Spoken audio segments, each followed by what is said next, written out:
Willie और जो बहुत ज्यादा चोरी में एक्सपर्ट नहीं है, इसे गार्ड इन्हें देख लेती है और ये दोनों के दोनों वहां से भागने लगते हैं और गार्ड इनका पीछा करके इन्हें पकड़ लेती है और डिपार्टमेंटल ओनर के पास ले जाती है, जिसके बाद ओनर इन्हें छोड़ देता है क्योंकि ये दोनों ही सीनियर सिटीजन हैं। इसके बाद ये तीनों के तीनों एक रेस्टोरेंट में जाते हैं और जब ये चाय पीते हुए न्यूज़पेपर को पढ़ रहे होते हैं तब इन्हें पता चलता है कि इनकी कंपनी ने इन्हें पेंशन न देने का फैसला किया था। अब वो खबर न्यूज़पेपर में भी छप चुकी है। इसका मतलब ये है कि इन्हें अब पेंशन नहीं मिलेगी और एल्बर्ट को भी पैसों की जरूरत है, इसीलिए वो भी इनके प्लान में शामिल हो जाता है। और सबसे बड़ी प्रॉब्लम ये होती है कि इन तीनों में से किसी को भी चोरी करना नहीं आता, इसीलिए तय करते हैं कि इन्हें बुरे लोगों की संगत में जाना होगा या इन्हें किसी ऐसे इंसान को ढूंढना होगा जो इन्हें चोरी करना सिखा सके। इसीलिए विली और जो की बेटी के एक्स हस्बैंड के पास जाते हैं क्योंकि जो को लगता है कि वो गलत काम करता है और उसकी मदद से ये एक आदमी का पता पूछ लेते हैं जो पेट शॉप चलाता है। और अब ये दोनों के दोनों उसके पास जाते हैं और कहते हैं कि हमें बैंक रॉबरी करनी है, क्या तुम हमारे लिए एक प्लान बना सकते हो, इसके बदले हम तुम्हें 25% देंगे। शुरू में वो उनकी मदद करने के लिए तैयार नहीं होता, पर जब ये उसे अपनी मजबूरी बताते हैं तो वो इनकी मदद करने के लिए तैयार हो जाता है। जिसके बाद सबसे पहले ये उसी बैंक में जाते हैं जिस बैंक से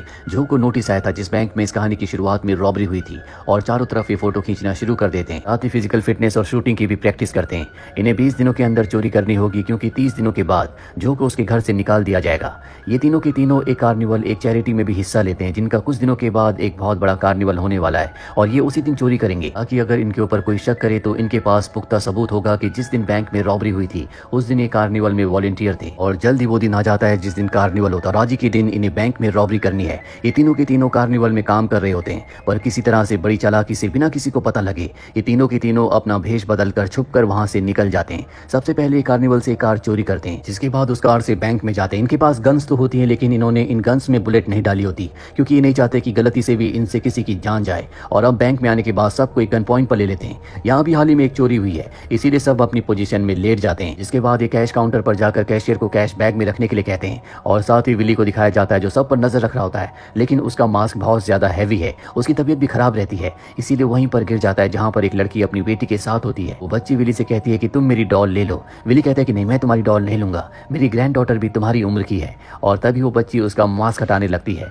पर जब उसका आधा मास्क हट जाता है तभी उसकी मॉम उसके मास्क को वापस लगा देती है। इससे विली का आधा चेहरा दिख जाता है। साथ ही विली के हाथ में वो घड़ी भी देख लेती है जिसमें उसकी ग्रैंड डॉटर की फोटो होती है। और अब इन तीनों ने बैंक रॉबरी कर ली है, पर इससे पहले कि ये यहाँ से निकलते बैंक का जो मैनेजर होता है इनकी तरफ गन तान देता है, लेकिन ये तीनों भी अपनी गन उसकी तरफ तान देते हैं जिसके अंदर एक भी गोली नहीं है। लेकिन ये बैंक मैनेजर को डराने में कामयाब हो जाते हैं और बड़ी चालाकी से यहाँ से तीनों के तीनों निकल जाते हैं। सबसे पहले पेट शॉप के ओनर के पास जाते हैं जिसने पूरा का पूरा प्लान बनाया था। ये सारे पैसे उसे दे देते हैं और इसके बाद बड़ी चालाकी से वापस कार्निवल में आ जाते हैं, ठीक उसी तरह से जिस तरह से वहां से चुपके से निकले थे। वहां पर बहुत सारे सीसीटीवी कैमरास होते हैं जिसमें इनकी लगातार फुटेज रिकॉर्ड हो रही होती है, इसीलिए कोई भी साबित नहीं कर सकता कि ये वहां से यानी कि कार्निवल से कुछ देर के लिए गायब हुए थे।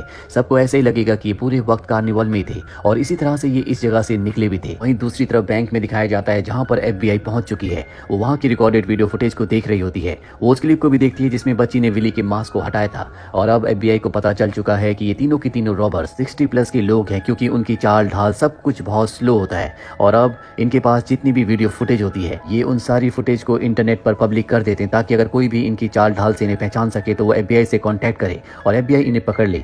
वहीं विली की एक दिन अचानक से तबीयत खराब हो जाती है। जो और एल्बर्ट उसे हॉस्पिटल ले जाते हैं जहां पर इन्हें पता चलता है कि विली की किडनी फेल हो चुकी है और उसे किडनी की जरूरत है और अगर जल्दी किडनी ट्रांसप्लांट नहीं की गई तो विली की मृत्यु हो जाएगी। दरअसल विली ने ये बात जो को और एल्बर्ट को नहीं बताई थी और जब इन्हें बात पता चलती है तो बहुत ज्यादा दुखी होते हैं। एल्बर्ट कहता है कि मैं विली को अपनी किडनी दूंगा, जिसका मतलब ये है कि जल्दी विली का ऑपरेशन हो जाएगा और वो भी पूरी तरह से ठीक हो जाएगा। वहीं हमें दूसरी तरफ उस डिपार्टमेंटल स्टोर के ओनर को दिखाया जाता है जिसने पहले चोरी में विली को और जो को पकड़ा था। उस वक्त एल्बर्ट भी वहीं पर था और जब विली और जो भाग रहे थे तो एल्बर्ट भी अपने आप ही भागना शुरू हो गया था। और अब जो FBI ने वीडियो फुटेज को लाइव किया होता है, पब्लिक किया होता है, वो उसमें उन बैंक रॉबर की चाल देखता है और अपनी वीडियो फुटेज में एल्बर्ट की चाल देखता है तो समझ जाता है कि उन तीनों में से एक एल्बर्ट है और उसे ये भी पता है कि अगर एक एल्बर्ट है तो वो दो विली और जो हैं और ये बात वो FBI को बता देता है। इसके बाद FBI इन तीनों से इन्वेस्टिगेट करती है और पूछती है कि जिस वक्त चोरी हुई उस वक्त तुम कहां पर थे। ये बताते हैं कि तीनों के तीनों कार्निवल में थे और जब इनसे पूछा जाता है कि चोरी से पहले तुम कहां थे तो ये तीनों अलग अलग बातें बताते हैं जो पल इन्होंने चोरी से पहले दूसरों के साथ बिताए थे। दरअसल ये भी इनके प्लान का हिस्सा था। FBI की एजेंट इनका इन्वेस्टिगेशन करती है जिसमें पूरी तरह से खरे उतरते हैं। इन्होंने जानबूझकर अपना अपना टाइम अपने परिवार के साथ स्पेंड किया था, जैसे जो अपने फैमिली के साथ था वहीं एल्बर्ट उस लेडी के साथ था जो लेडी उसे पसंद करती थी, लेकिन अभी दोनों के दोनों रिलेशनशिप में है और एल्बर्ट उसके लिए उसके घर पर ब्रेकफास्ट बना रहा था। साथ ही इनका तीसरा साथी यानी कि विली वो एक रेस्टोरेंट में था और अब इन्होंने जो कहा होता है वो पूरी तरह से साबित हो जाता है कि ये सच कह रहे हैं और FBI को अब भी इनके ऊपर शक होता है। FBI के पास एक खास खास गवाह भी होता है, जो बच्ची होती है जिसने विली का आधा चेहरा देखा था। और अब उस बच्ची को कई सारे बूढ़े लोगों के सामने लाया जाता है, इनमें से उसे विली को पहचानना है। वो एक एक करके सबके सामने जाती है, पर जब वो विली के सामने जाती है तो वो रुक जाती है। वो उसे ध्यान से देखती है, साथ ही उसके हाथ को भी देखती है जिसमें वही घड़ी होती है जो उसने रॉबर के हाथ में देखी थी। पर वो FBI से कहती है कि इनमें से कोई भी नहीं है और मुस्कुराने लगती है। FBI एजेंट को पता है कि वो झूठ कह रही है, लेकिन FBI एजेंट अब कुछ भी नहीं कर सकता। उसके पास इन तीनों के खिलाफ अब कोई भी सबूत नहीं है, इसीलिए उसे इन्हें छोड़ना पड़ता है। इसके बाद विली का भी ऑपरेशन हो जाता है। एल्बर्ट उसे अपनी किडनी दे देता है, जिससे वो पूरी तरह से ठीक हो चुका है। साथ ही जो से मिलने पेट शॉप का ओनर एक रेस्टोरेंट में आता है, उसके पैसे लेकर वो आज यहाँ पर आया है। जो उसे उसके 25% देना चाहता है, लेकिन वो मना कर देता है। वो कहता है कि हमें अपने सीनियर सिटीजन्स का, अपने एल्डर्स का ध्यान रखना चाहिए, मैं आपसे कोई भी कट नहीं लूंगा। और ये सुनने के बाद जो समझ जाता है कि इस कहानी की शुरुआत में जो सबसे पहली रॉबरी हुई थी वो इसी आदमी ने की थी, क्योंकि जब जो जमीन पर लेटा हुआ था और उसे उस पोजीशन में तकलीफ हो रही थी, तब इस आदमी ने उसे यही कहा था कि हमें अपने सीनियर सिटीजन्स का, अपने एल्डर्स का ध्यान रखना चाहिए।